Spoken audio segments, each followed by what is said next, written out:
शादी केवल दो परिवारों का मिलन नहीं बल्कि दो दिलों के मिलन की भी बात होती है। एक घटना एकदम सत्य है और कुछ दिन पहले की है, जहां सागर में एक दूल्हा और दुल्हन की शादी होती है। दोनों तरफ खुशियों का माहौल था। लड़की वाले भी खुश, लड़के वाले भी खुश और लड़का तो सबसे ज़्यादा खुश। हालांकि लड़की बिल्कुल भी खुश नहीं थी। और जब शादी होती है, शादी के बाद विदा होती है। जैसे ही विदा होती है तो लड़की कार में अपने पति से ऐसा कुछ कह देती है कि पति उसे देखता रह जाता है, एकदम से सन्न रह जाता है। उसकी बात उसकी समझ में ही नहीं आती है।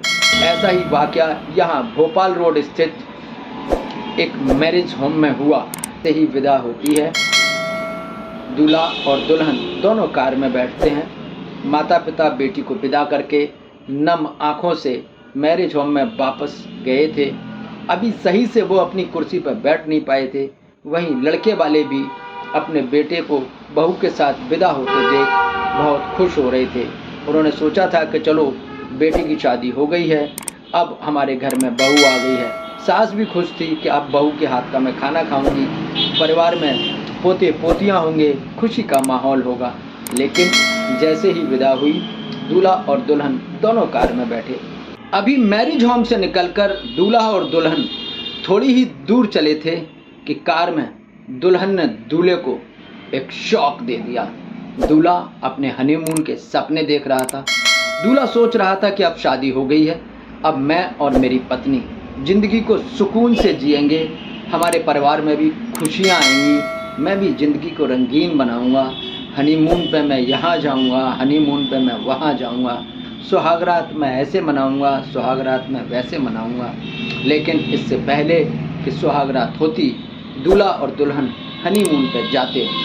दुल्हन ने चलती कार में दूल्हे से कहा कि देखो हमारी शादी ज़रूर हो गई है, लेकिन मैं ये शादी करना ही नहीं चाहती थी।